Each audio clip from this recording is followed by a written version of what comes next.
voz é baixa, agora melhorou bastante. E que, logicamente, possui a indicação de um transplante, porque nem sempre essas patologias crônicas, elas estão indicadas para fazer um transplante. Então, ainda precisa entrar nesse cenário de indicação. Que possui exames laboratoriais e de imagens compatíveis com os critérios de listagem, tá? Então, quando a gente vai começar um transplante, a gente sempre olha assim, como é que tudo isso começa, né? Então, obviamente, essa pessoa procura uma assistência médica e ela vai passar por todo um critério de avaliação multidisciplinar, tá? Essa avaliação, ela tem uma avaliação médica do enfermeiro, isso configurou um pouquinho mais, ok, do nutricionista, do farmacêutico, da psicóloga, da assistente social, né? Então, assim, é um panorama bem complexo e só após passar por toda essa avaliação é que, finalmente, esse paciente pode ser listado para que seja liberado para... ele só pode ser listado quando ele é liberado por todos esses membros, tá? E o que é ser listado? Nem sempre quem está fazendo ou se preparando dentro de um ambulatório, ele já está apto para fazer o transplante. Então, ele precisa estar listado, precisa estar dentro do Sistema Nacional de Transplante para que ele possa ser chamado. Então, isso são vários exames que ele precisa fazer e, muitas vezes, esse paciente ele acha que está já listado, né? Porque ele está fazendo e se preparando dentro do âmbito ambulatorial, ele acha que já vai ser chamado a qualquer minuto, né? Mas não é assim, né? E aí a gente vai entender um pouquinho como é que tudo acontece até que ele chegue esse transplante, tá? Que já passei, acho que estou voltando. Estou voltando, viu? Só um minuto. E a gente, no ambulatório, a gente tem algumas coisas, né? Vou pegar um pouquinho aqui, porque hoje é do âmbito da enfermagem. Então, no ambulatório, essa articulação desses profissionais, que é necessário para todo, é necessário ver o aumento ponderal dele, como é que está a força motora dele, qual medicação ele toma. Então, é necessário toda essa articulação com todos esses profissionais. E aí, depois, a gente concentra em uma consulta de enfermagem. Essa consulta de enfermagem, geralmente, ela vai dar os pareceres e vai dando os encaminhamentos, né? Hoje, atualmente, aqui no Ceará, a gente, essa parte de listar, né, pelo menos dentro do sistema, geralmente é feito pelo enfermeiro, né? Então, é ele que olha, que vai, depois que está tudo ok, com todos os exames, que não tem nenhuma pendência, é ele que acaba listando esse paciente para que ele possa ser chamado e que realmente ele possa entrar dentro desse arsenal, vamos dizer assim, dentro da fila única, tá? A gente vai falar um pouquinho como é essa fila única, porque essa fila única, ela difere para cada órgão que vai ser transplantado. Ela não é igual para todas as modalidades de transplante. Por exemplo, quem está esperando um transplante de fígado, né, um transplante hepático, ele tem alguns exames, né, e a gente chama que o MELD, que é um conjunto, um compêndio de análises de exames para mostrar ou para dizer a criticidade que ele vai estar. Então, ele vai estar em primeiro da fila, se ele tiver um MELD mais alto. Quanto mais esse MELD for elevado, mais ele está grave e ele vai ficar o primeiro da fila. Assim também, o paciente que tem alguma patologia cardíaca e assim também aquele que tem alguma patologia pulmonar. Aquele que está numa condição mais crítica, ele vai ser o primeiro da fila. Quando a gente vai para o paciente renal, é diferente, ele não é como essa fila indiana. Então, não é uma fila indiana. Hoje eu sou o primeiro lugar, depois eu sou o segundo lugar. Não é assim que funciona, sobretudo para o paciente renal. E essa parte do paciente renal, sobretudo, é muito importante que a gente compreenda para que a gente possa explicar. Porque dá a impressão que tem alguém furando uma fila, porque um paciente que está numa clínica de diálise, dialisando, ele fala assim, eu acabei de ser listado, eu já vou ser chamado para o transplante, e o outro já está há alguns anos e ele ainda não foi chamado, tá? Então, como o rim é um órgão muito imunogênico, que tem uma facilidade muito grande de rejeição, é preciso um teste que a gente chama de HLA, tá? É antígeno leucocitário humano, e precisa ver essa compatibilidade de tecido. Então, vai para o primeiro da fila quem tiver maior compatibilidade de tecido. Então, hoje, com aquele doador que está doando aquele órgão, aquele rim, hoje eu sou a primeira da fila porque eu tive mais compatibilidade. Mas se for um outro paciente, aquele que estava em segundo lugar, pode não ser. Pode ir mais para trás, porque tem que ter essa compatibilidade. Então, aí você começa a ver como tem variações, como tem variáveis e como é complexo todo esse contexto, né? Mas ele é um contexto, assim, que a gente realmente se apaixona, né? Quando a gente vê, a gente acaba sendo quase que uma família toda, porque uma vez que esse paciente ele transplanta, ele sempre será o nosso paciente. Ele transplantou e a família vai só aumentando, aumentando, aumentando, né? Não tem como a gente sair, tá? Nessa consulta de enfermagem, nessa ilustração, é só para mostrar que a gente geralmente ilustra como é que vai ser os drenos, catéteres, né? Como é que vai ficar tudo isso inserido no paciente. E a gente tenta mostrar também com bonecos, né, para que fique mais visuado. No pré-transplante, de um formato geral para todos os transplantes, é informado no ambulatório o tipo de cirurgia, o tipo de anestesia, né? O pós-operatório vai se recuperar onde? Vai se recuperar numa UTI, numa unidade que tem transplante.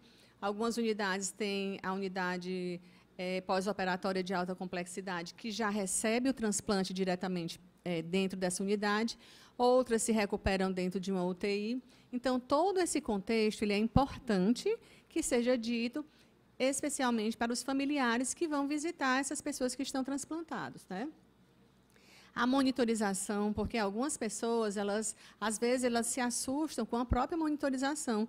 Meu Deus, eu estou muito grave porque tem muito aparelho, e às vezes não faz parte da rotina. Então, todos esses pequenos detalhes, eles são importantes, né? Os drenos dolorosos de mediastino, drenos de tórax, né? O tempo que vai ficar entubado, né? As primeiras deambulações, a alimentação. Então, tudo isso são pequenos e importantíssimos cuidados que a gente faz. A sonda vesical de demora, sobretudo quando o paciente é transplantado renal, precisa que essa bexiga e essa anastomose, ela realmente esteja como é que eu digo assim, cicatrizada minimamente para que não haja nenhuma ruptura e que não cause uma fístula. Então, é uma sonda que causa um desconforto e o paciente tem vontade, tem necessidade de retirar e a gente precisa estar o tempo todo conversando e orientando. O catéter na subclávia, né, que vai precisar ficar, e às vezes é na jugular e incomoda dormir. Então, assim, são muitos aspectos que eles precisam entender ainda quando eles estão no pré-transplante, né? São consultas muitas vezes demoradas, com algumas passagens, para que cada um desses detalhes eles sejam bem entendidos. Para a possibilidade de diálise, independente de ser um transplante renal, cardíaco, pulmonar, muitas vezes esse paciente tem uma possibilidade de fazer diálise, ele precisa entender que isso está dentro de uma coisa esperada para que ele não ache que está ficando grave e que não está dando certo o transplante. A coleta de sangue frequente, né? Então, assim, acordou o dia, já está coletando muita coleta sanguínea, muitos exames o tempo todo, raio-x, né? Então, é preciso também que se acostume com esse contexto de muita avaliação. O uso de máscara, né, posteriormente, e, finalmente, a utilização dos imunossupressores. Então, é importante pontuar que o paciente ele não fica bom. Ele é um paciente hepatopata, cardiopata, pneumopata, e que ele vai precisar tomar esses imunossupressores para que mantenha esse órgão transplantado em bom estado, em boas condições, né? Desde a dieta, alimentação, exercício físico, tudo isso precisa, sim, ser Hoje a gente prega muito essa parte de uma boa dieta, exercício físico, né? Então, você imagine que transplantado, eu preciso redobrar esse cuidado todo para que tudo isso fique de uma forma homeostática, tá? Assim, que tenha um equilíbrio de todo esse órgão com a sua vida. Os principais exames, né, são muitos, não tem como listar os inúmeros exames que se faz para fazer um transplante, tá? Mas, minimamente, a gente precisa de uma uretrocistografia miccional e retrógrada, se esse paciente for fazer alguma coisa, um transplante renal, para ver como é essa bexiga dele antes, para ver se tiver alguma, vamos dizer, alguma incoerência ou alguma anormalidade nessa diurese, para saber se ele já tinha algum problema antes e também para poder ele ter a alta do urologista para poder fazer nessa bexiga, tá? Quando a gente vai falar e focar em cada um dos transplantes, a gente olha as metas e as coisas que a gente vai querer, né? Quando a gente falar um pouquinho aqui sobre o pós-operatório, a gente vai ver que cada um tem suas especificidades e a gente foca naquilo ali. O fígado eu vou focar nisso, o coração eu vou focar nisso, o pulmão eu vou focar nisso. Então, cada um a gente vai focar em uma área específica, né? A área que foi transplantada. Raio-X frequente, ECG, ecocardiograma, raio-X de abdômen, ultrassom abdominal, endoscopia digestiva alta. Precisa saber se ele tem algum problema, se ele tem alguma gastrite, ou algum problema no estômago, porque vai precisar tomar muitos imunossupressores, para saber se vai precisar de um protetor gástrico. Então, tudo isso, todos os exames são muito importantes. A bioquímica, sorologia, né, PPD, exame de urina, né, dos mais simples aos mais complexos. Checar os medicamentos que ele toma previamente, orientações quanto ao estado geral no momento que ele vai estar indo para a cirurgia. E, gente, é tão complicado, né, porque quando o paciente, né, ele chega para nós estamos com uma adrenalina a 1000. Muita coisa acontecendo. Tem uma captação, um órgão. Aqui a gente está focando apenas no pré e no pós-operatório do paciente, eu já recebendo ele dentro da unidade. Mas existe uma articulação intensa de HLA, de centro cirúrgico, dos exames do paciente, das clínicas de hemodiálise. Então, é uma articulação intensa para que isso dê certo. E quando o paciente entra dentro da unidade, né, que muitas vezes ele é chamado para fazer o transplante, porque ele precisa também estar numa condição minimamente, vamos dizer assim, controlada para fazer um transplante, que nem sempre, né, às vezes ele está num estado crítico, às vezes ele já se encontra dentro de uma UTI quando vai precisar ir. Mas todo quando o paciente chega, nós estamos correndo contra o tempo de um órgão que está dentro de uma caixa térmica. Então, é tudo muito corrido em função desse tempo de isquemia, né? Então, isso é bem angustiante e a gente não consegue dar aquela atenção que a gente gostaria de dar para o paciente, porque estamos observando aquele órgão que precisa ser urgentemente enxertado. Então, assim, a gente também coloca no pré-operatório as orientações sobre os cuidados com a ferida, né, no pré, no pós-transplante, os critérios de urgência, em alguns casos, queima de acesso, né, precisa ter, são os critérios de urgência, limitar o número de visitas, né, as pessoas ficam ansiosas porque a pessoa transplantou, mas quanto mais visita se faz para a pessoa, mais risco, porque às vezes uma pessoa amanheceu espirrando, uma pessoa pode estar gripada, alguma coisa, então, assim, minimamente o número de visita em prol do paciente, né? Então, são muitos cuidados, muitos detalhes que são ditos dentro do ambulatório e são reforçados quando eles estão com a gente já na parte, né?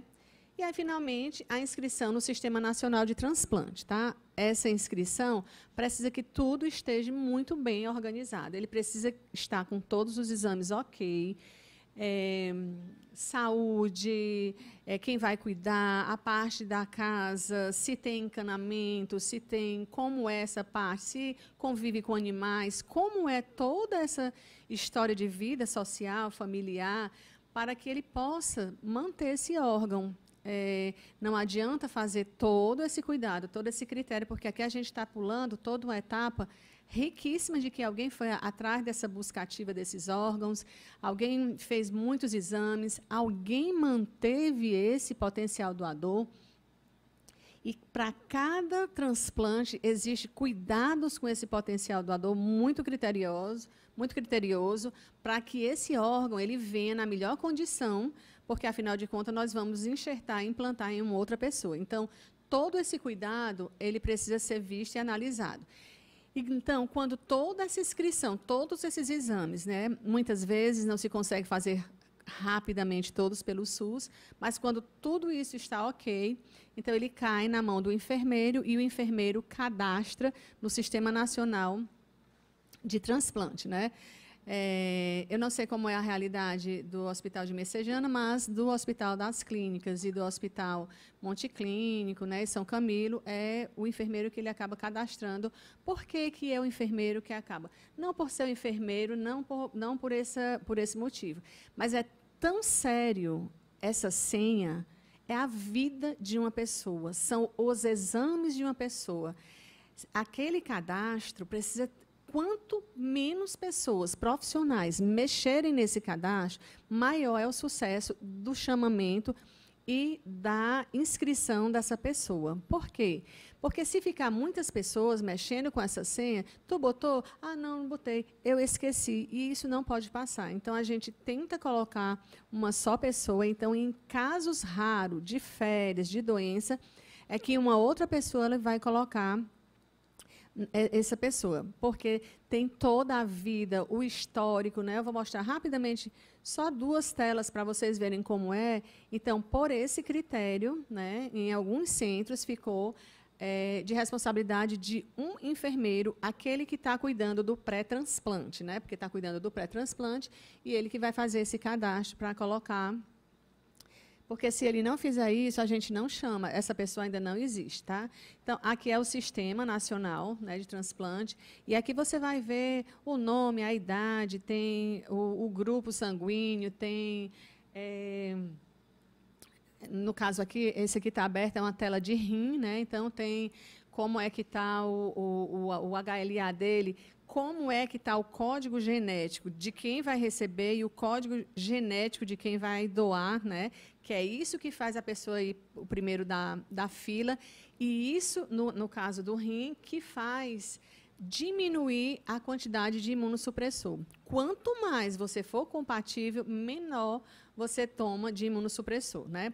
O rim é o órgão que mais se toma dosagem de imunossupressor, porque ele é muito imunogênico. Coração, pulmão, fígado, a dosagem é bem menor do que o rim toma. Só mais outra tela. Essa tela aqui, ela fica também dentro de uma pasta, quando já está tudo ok. Essa pasta, ela fica tanto no ponto de vista no computador, no sistema, mas ele também é impresso e é nele que nós, que estamos na unidade, vamos chamar o paciente.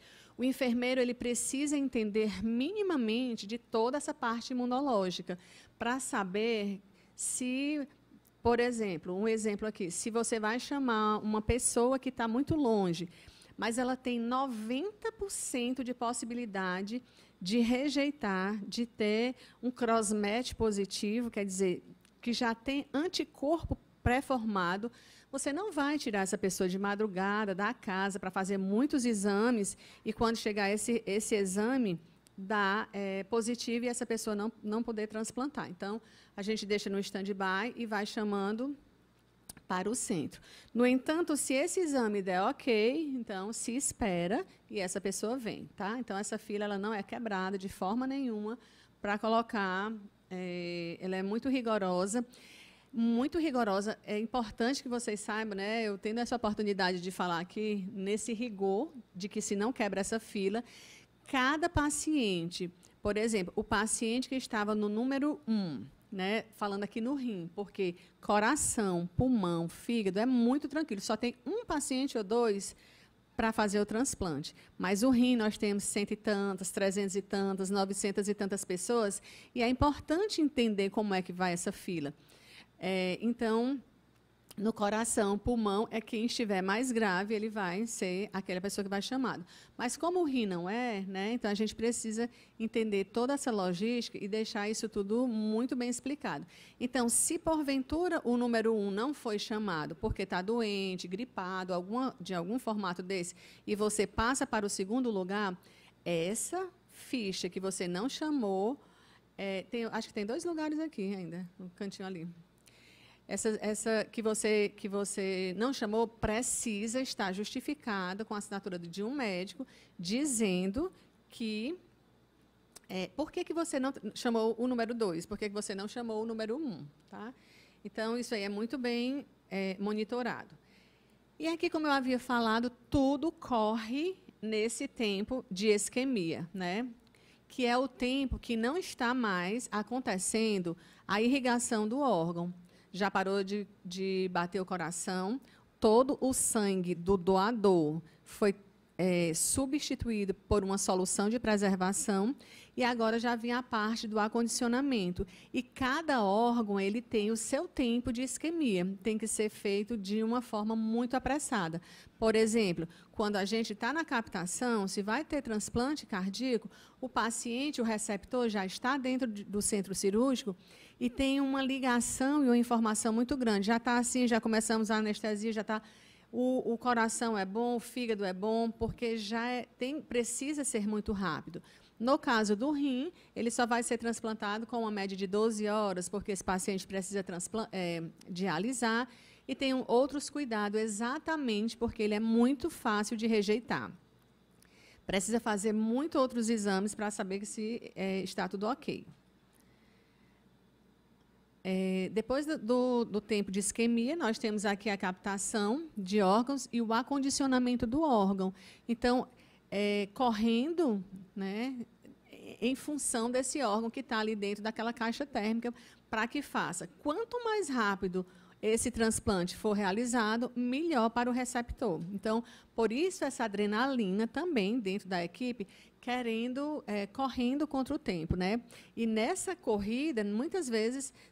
É provável que se dê pouca atenção. Né? Às vezes eu vejo algumas situações que eu reflito, tipo assim, o paciente chega, o bracinho dele estendido aqui para colher sangue, quem não fica nervoso e quem não vai olhar para o braço? Já está aqui, já está outra pessoa fazendo aqui, já está pingando um colírio, já está botando um comprimido na boca, já está botando uma touca na cabeça. Então, assim, tudo em prol dessa rapidez.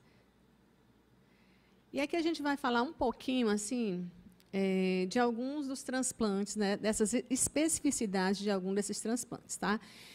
E aqui, o que é que eu queria colocar aqui para que a gente possa também entender e sair disso daqui? Cada transplante, o que foi que a gente falou lá no início? Que são pessoas com doenças crônicas terminais. Isso significa o quê? Isso fala muito para nós. Por quê? Quando um paciente está numa doença crônica terminal, muita coisa da vida diária dele ele deixou de fazer, muita coisa. Muitos planos foram interrompidos, viagens, estudos, planos, dependendo do órgão e dependendo da criticidade de cada pessoa, isso foi interrompido. Pode ser criança, pode ser adulto, adolescente, não importa.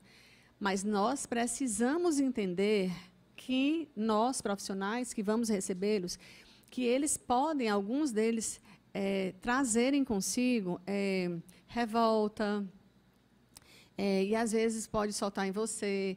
São muitas coisas, muitas frustrações em alguns aspectos que eles podem colocar em você, e outros não, tranquilos. Né? Então, isso vai ser de cada pessoa, de cada indivíduo. O que você não pode fazer é se trocar, responder, como se fosse uma pessoa, um paciente ou qualquer outra pessoa normal. Né? Então, nós precisamos ter essa maturidade para que a gente acolha nesse formato. Não é incomum às vezes, né, eu trabalho na UTI de transplante, e, às vezes, a gente escuta em outras UTIs, a UTI de vocês mima muito os pacientes, faz tudo o que eles querem, é tudo no tempo e na hora.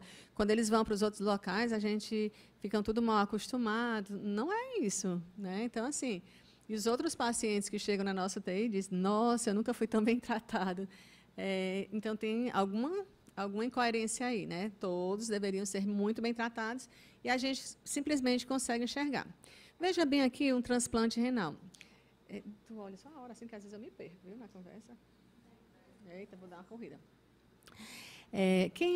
Quando a gente vai olhar um paciente desse renal, tá? Embora seja simples do ponto de vista dos outros transplantes, porque esse paciente ele tem uma máquina que ele consegue fazer, de qualquer forma, substituir essa função do rim, e ele vive numa condição, vamos dizer assim, de saúde um pouco melhor do que um paciente que vai estar esperando um coração, que não consegue respirar, não consegue andar, e tem muitas limitações, ou um transplante pulmonar. Mas esse paciente, ele também tem uma vida muito sofrida, né? Porque ele não tem uma vida, ele está aqui nesses acessos vasculares, ele precisa estar nas clínicas de hemodiálise. Então, assim, tem todo um histórico relacionado com esse paciente, né? Relacionamento, às vezes acontece separação, então tem um histórico social também muito envolvido com esse paciente, né? E quando o rim transplanta, que ele precisa fazer diálise, ou que o transplante não dá certo, então dobre aí essa revolta, né? Porque a pessoa chegou, transplantou e não deu certo.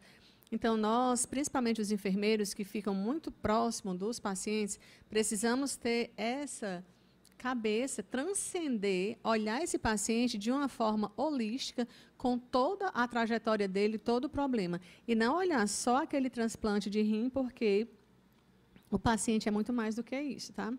Aqui só a título de curiosidade, o paciente que transplanta, o transplante ele é um transplante heterotópico, ou seja, não se tira o enxerto para colocar outro, ele vai ficar com 3 rins. Se for outro transplante, 4 rins e outros 5 rins, né? Então, assim, ele vai ficar com 3 rins, só que 2 rins não funcionam, né? Eles já não funcionavam, eles ficam murchinhos, mas ele vai ficar com 3 rins. O enxerto é na fossa ilíaca, geralmente na direita, a não ser que seja retransplante, que vai para a fossa ilíaca esquerda. Essa é a modalidade de terapia substitutiva do transplante renal. E aqui o que ele fazia antes, né? Na clínica de hemodiálise, na terapia substitutiva, que ele tem essa possibilidade de fazer a diálise, ou a peritoneal ou a hemodiálise.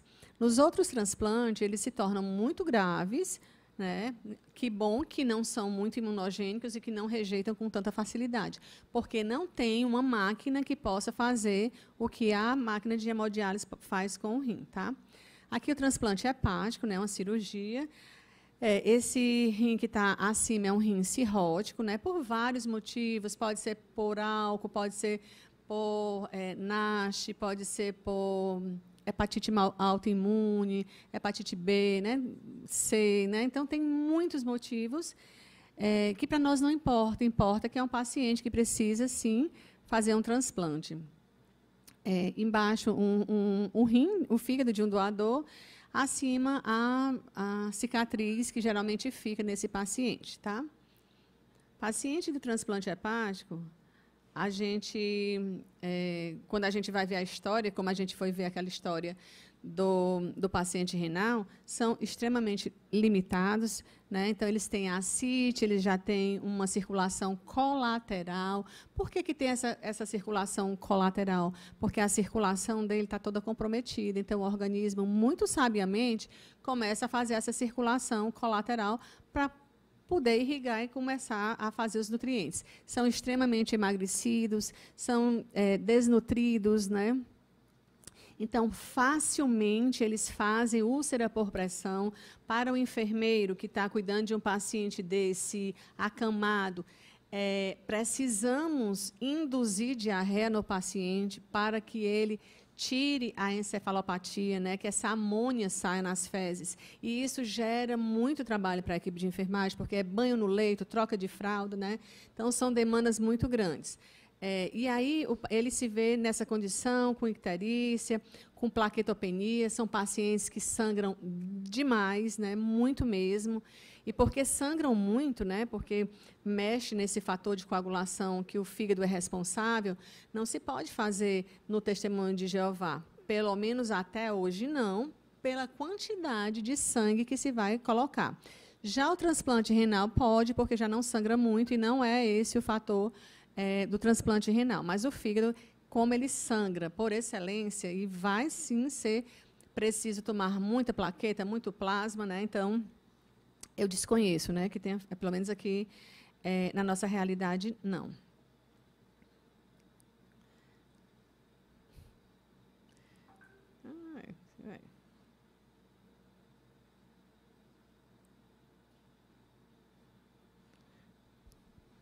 Não vai. Deixa eu ver aqui onde é que ele estava. Quando a gente enxerga, né?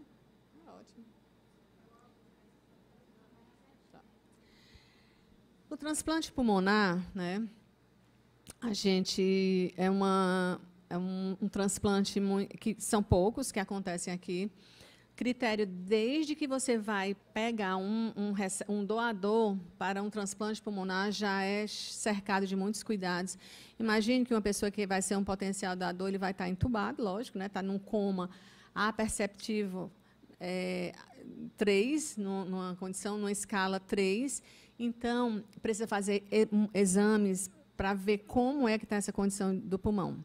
E, dentre eles, os transplantes, é o que mais facilmente ele pega uma infecção, porque, dentre esses órgãos transplantados, é o que fica do lado de fora, né?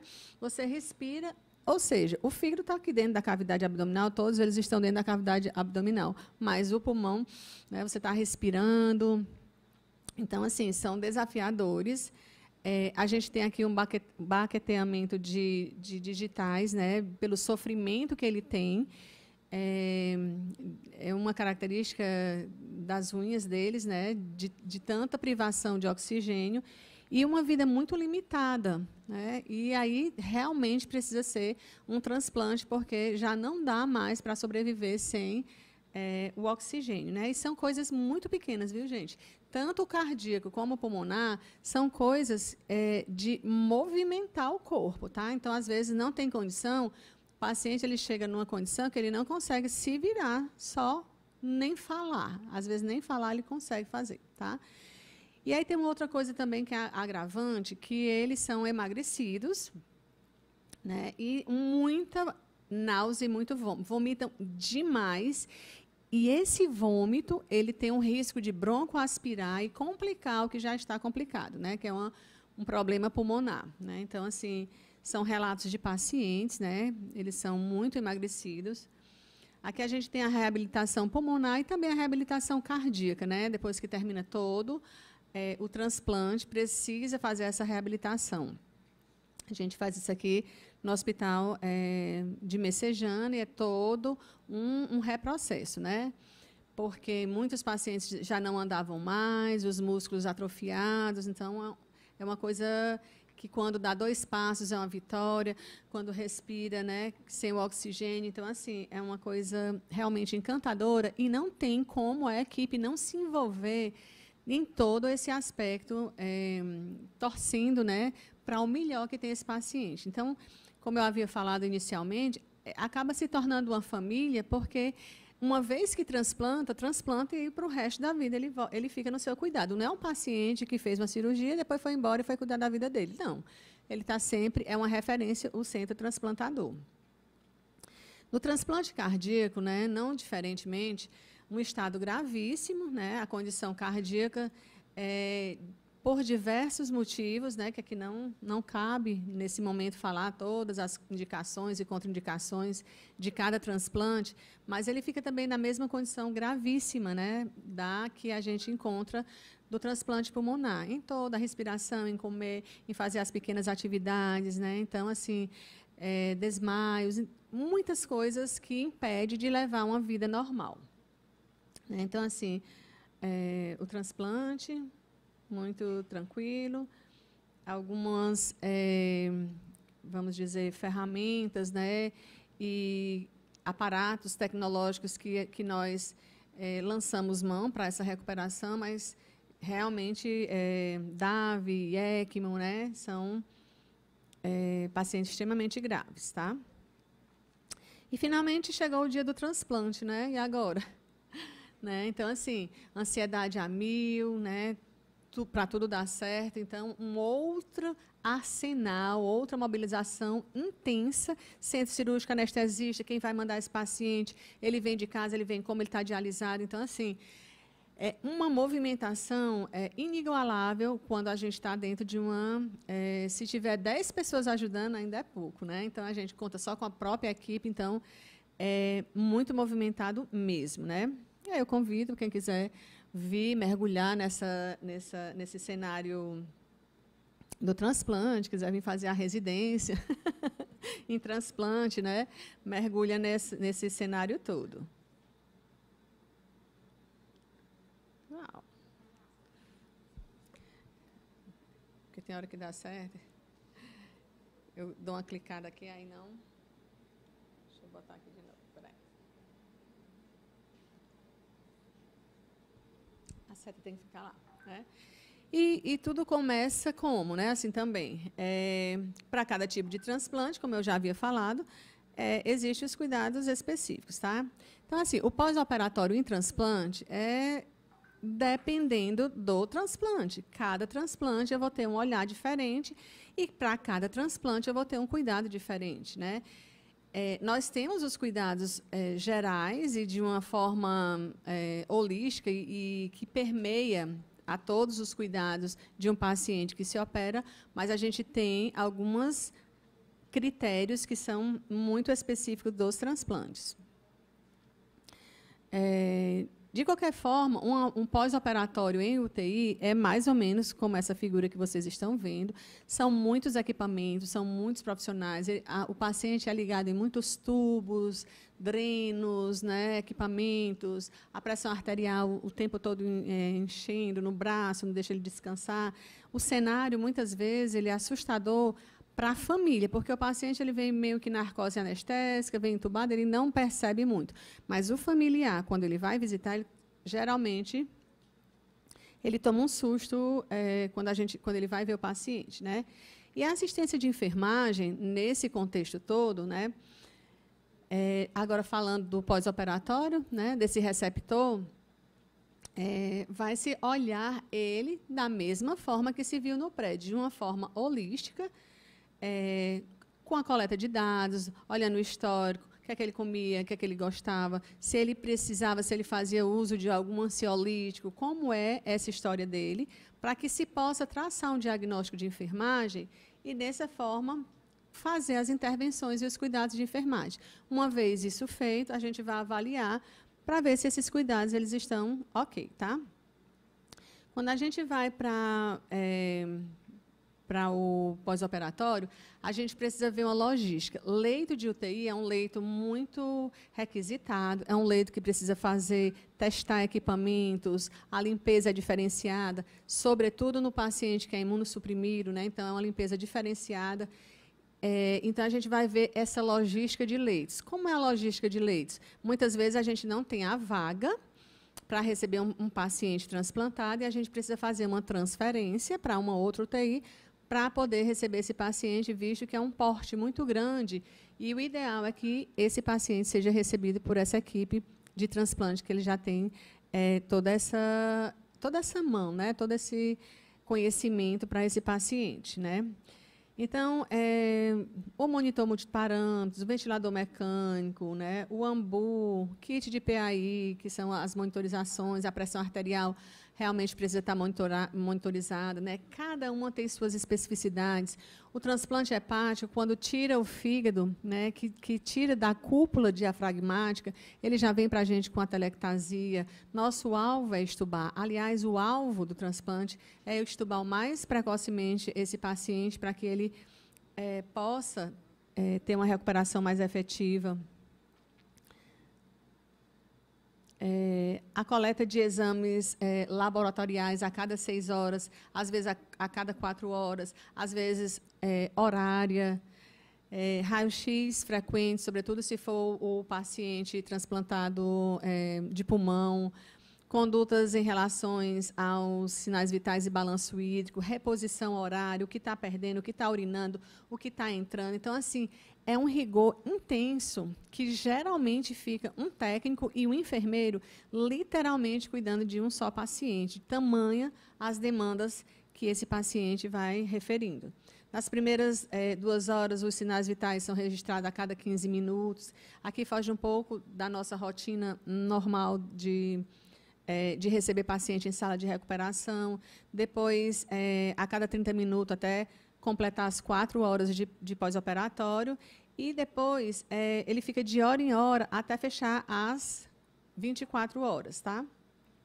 E a cada hora é verificado a glicemia, o débito cardíaco, o dreno, o que entra, o que sai no balanço hídrico, independente de qualquer que seja esse transplante, né? Então, vocês que estão transplantados aí, né, deram muito trabalho, mas que maravilha. Olha, não imaginam como, para nós que trabalhamos, porque nós damos o sangue desde a hora de buscar esse órgão para vocês, a captação, o centro cirúrgico. Então, assim, uma equipe articulada, mas quando a gente vê isso aí, muito trabalho, noite sem dormir, cansada mesmo. E eu estou velhinha, eu chego acabada, viu? Baqueada do plantão. Mas olha a satisfação que a gente tem. Eu fico toda arrepiada, né, falando isso, de ver vocês aí, né? Vale a pena tudo isso aí. É maravilhoso demais. Esse sorriso, né, que vocês trazem aí, nos impulsiona, né, nos motiva a cada vez mais a gente fazer isso daí. Então, a gente utiliza muitos dispositivos, né? Existe a possibilidade de sentir dor, de ter complicação, de dialisar, né? A utilização da terapia imunossupressora, tem uma terapia que ela é venosa, então tem um controle muito grande, baixa as plaquetas, precisa ter um controle, pode ter parada cardíaca. Quer dizer, tem tantas medicações que, para o bom funcionamento do órgão, também trazem outros malefícios que precisam ser muito bem monitorados, né? O acompanhamento multiprofissional. Então, são muitas pessoas colocando sua opinião, para fazer assim, assim. Então, precisa, em algum momento, esses profissionais sentarem para ver e colocar uma conduta única, né? Porque o paciente são de muitos profissionais, né? E é para ser assim mesmo. Então, precisa a gente ver as drogas vasoativas, que são bem frequentes e bem comuns, né? Então, eles têm uma instabilidade hemodinâmica muito grande. O exame físico que a gente faz exame físico no início e no plantão, a gente testa sonda nasogástrica, nasoentérica no início e no plantão, sonda vesical no início. São coisas, rotinas que não são observadas em outros locais, né? Diferente desses pacientes que requer muito esse cuidado muito pequeno, muito a miúde, muito frequente. Observar sangramento nos ossos, inserções, balanço hídrico rigoroso. Tudo bem, de vez em quando eu faço essas pérolas. Estamos terminando. É porque eu tiro a seta de cima.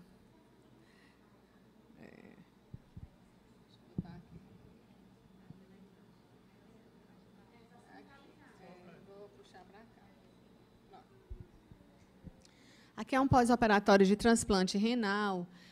Eu gosto de ilustrar essa foto, porque o transplante renal ele é considerado o transplante que a gente mais simples, né? O mais complexo é o cardíaco, o mais complexo é o pulmonar. São realmente os mais complexos. O de fígado é muito complexo. Pâncreas também. E o de rim, que bom, né? Ele é o mais imunogênico, ele é o que tem uma facilidade maior de rejeição, mas tem uma máquina, né? É o menor número também de óbito, é do renal. Mas, de vez em quando, a gente pega também pacientes graves, críticos, né? Temos muitas crianças. E aqui já é um desafio para nós, porque a gente, acostumado com adulto, a gente precisa também cuidar de crianças e tem uma outra história, tem uma família, tem uma mãe, né? Então, tem um outro contexto que está ao redor disso tudo.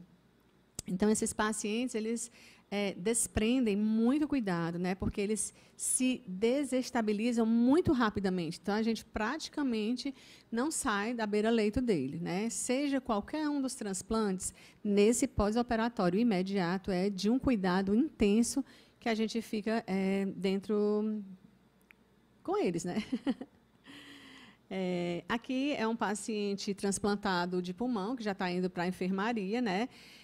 E cheio de coisas também, de novidades, assim como o paciente também, né, o que faz o transplante cardíaco, o pulmonar, ele vai ficar alguns dias entubado, e é uma intubação que foge à nossa realidade, porque ele vai sentar, vai ficar orientado, vai ficar consciente, e não pode ainda tirar esse tubo, tem muito desconforto, então, assim, ele tem muito medo quando vai tirar, pela primeira vez que vai respirar, sem nenhum aporte de oxigênio, né, então...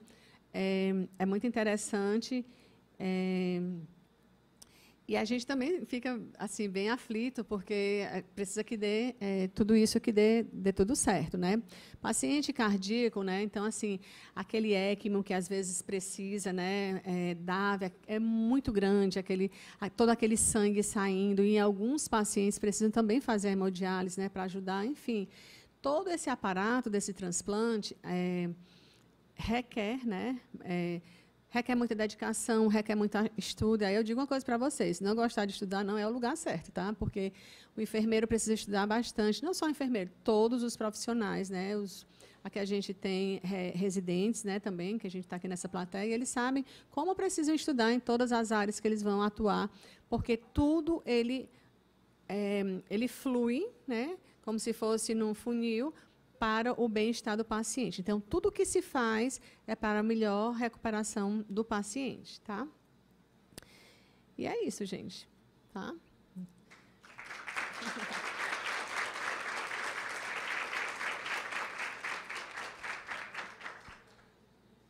Quiser fazer alguma pergunta, alguma coisa, alguma curiosidade? Quer perguntar a ela, você? Pois diga.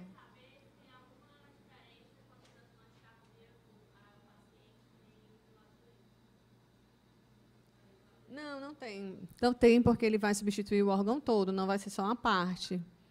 Né? Assim, não tem. O que vai ter a diferença é a condição clínica dele, que ele vai colocar. Né? Então, assim, para cada um dos transplantes, a sua condição clínica, quando você vai transplantar, como é que você estava. Alguns pacientes eles estão relativamente bem, e outros, às vezes, se encontram dentro da UTI no estado mais crítico, né? Um retransplante. Então, tudo isso é que vai fazer a diferença de um transplante para o outro.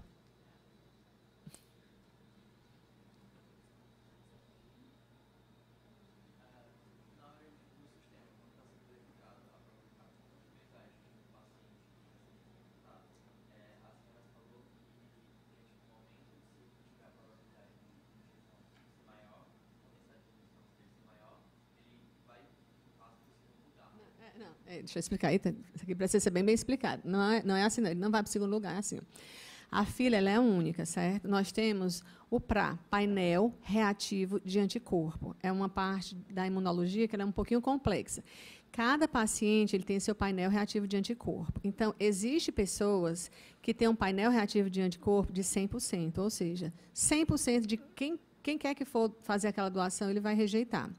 Existem pacientes que têm uma probabilidade de 90%. Né? Então, quando está 90%, ele tem 90%. Quem é que é a Coca-Cola para transplantar? Quem tem painel zero, porque não tem nenhum anticorpo pré-formado quando aquele órgão chegar ali dentro, certo? Nesse segundo lugar que eu estou falando, é o que a gente chama na investida. Nós chamamos 2 pessoas para a unidade. Então, assim, tirar uma pessoa que nós já sabemos que tem 90% de possibilidade de rejeitar, 100%, a gente não vai tirar na madrugada para ele vir para a unidade. É isso que eu estou querendo dizer. A gente começa a trabalhar, porque 2 pessoas vão para a unidade e começam a fazer exame, desce para o raio-x, tudinho. Aí depois vem o exame e diz que foi incompatível, certo? Independente disso daí, o exame dele está correndo, porque ele já tem isso lá no Hemose. A gente vai ver o resultado dele. Se o resultado dele vier ok, é que a gente chama. Era só nisso que eu estava querendo dizer. Ele permanece no primeiro lugar. É porque a nossa experiência já sabe que ele não vai colocar. Ou então, quando ele mora no interior, mora muito longe, precisa pegar um avião, a gente também explica essa possibilidade. A pessoa quiser, né, vir, mas é nesse aspecto. Ninguém sai do lugar da fila, não, viu? Ela fica permanente. É só em questão de investida, para que essa pessoa... É muito frustrante, né? Porque essa pessoa ela é chamada toda doação. Ele, coitadinho, vai, né? E aí, a outra pergunta que você não fez, mas eu vou explicar. E o que é que faz para essa pessoa transplantar? Precisa dessensibilizar, entende? Fazer um tratamento para dessensibilizar, para tirar esses anticorpos. Faz com plasmaférese, trocando o plasma dele, paciente, por albumina, para tirar esses anticorpos, para que ele consiga baixar esse painel dele, para ele poder transplantar, né? Nesse tratamento, aí ele consegue. E isso é o que faz uma pessoa, às vezes, demorar muitos anos na fila, não transplantar, e outros que vêm com um painel zero, né? E já está pronto, né? Quanto mais tempo de hemodiálise o paciente faz, mais ele vai adquirindo muitas coisas, né? Obrigada. Tá bom. Oi.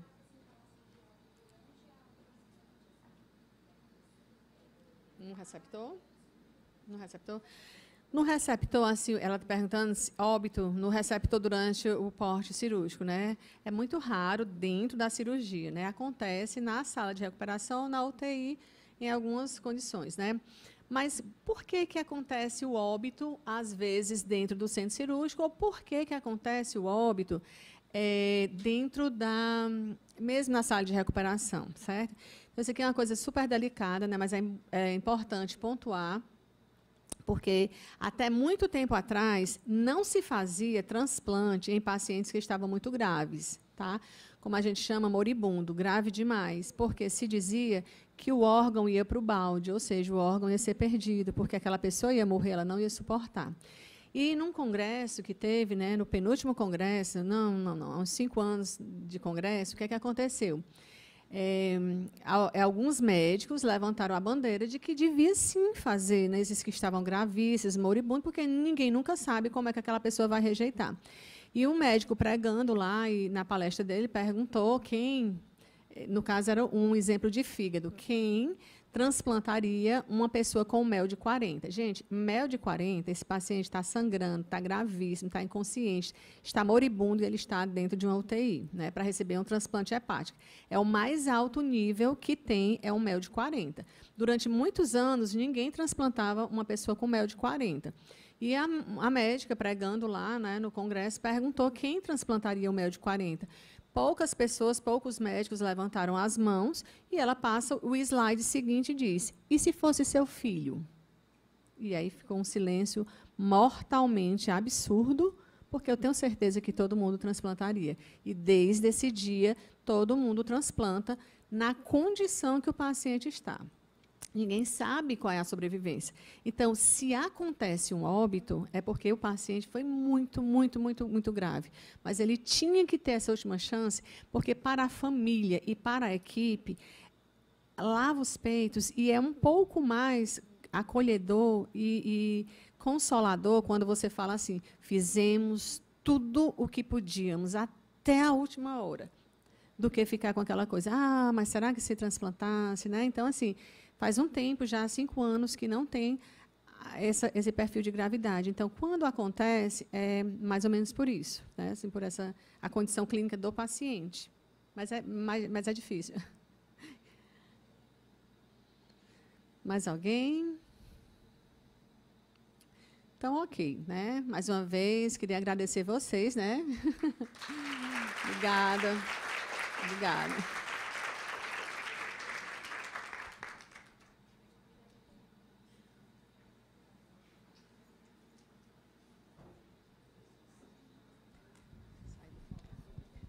Oi, gente, bom dia. Obrigada, professora Mônica, foi ótimo. Até a gente que não participa dessa área fica encantado de ver a senhora falar assim. Gente, todo mundo aqui assinou a lista de presença, então eu vou pedir para a professora Mônica me ajudar a fazer um sorteio de 3 blusas da DOI para vocês, tá bom? A lista vai ser encaminhada para ela, para depois ter a certificação da presença de vocês, tá bom?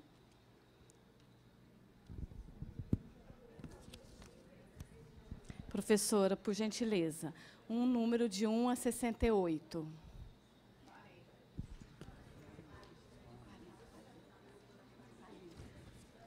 40. Pode dizer aqui, professora. Lúcia. Espera aí.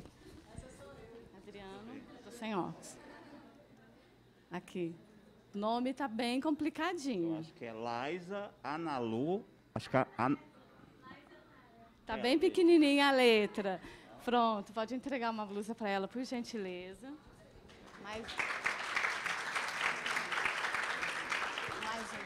Mais um, professora.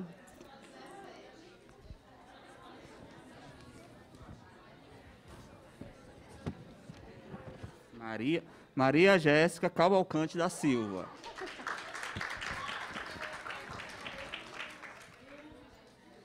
Agora a última blusa, tá bom? Olha aí, número 1. Miriam dos Santos Soares. Gente, muito obrigada. Pode vir pegar sua blusa. Só para lembrar vocês aqui, hoje à tarde, de 17h30 a 18h, nós teremos uma ação aqui no CC. Nós vamos entregar um desenho da blusa. Os 100 desenhos pintados e postados no feed, marcando a Unifor Comunica, ganha uma blusa também. Então, conto com a presença de vocês. Muito obrigada. O menor pássaro do mundo é o beija-flor, mas seu tamanho singelo contrasta com os campos quilométricos que ele ajuda a florir. Às vezes, só precisamos ser assim, fazer um gesto de solidariedade e salvar vidas, muitas vidas. Informe a sua família o nobre desejo de ser doador e doe de coração. Uma campanha para a doação de órgãos, iniciativa da Fundação Edson Queiroz.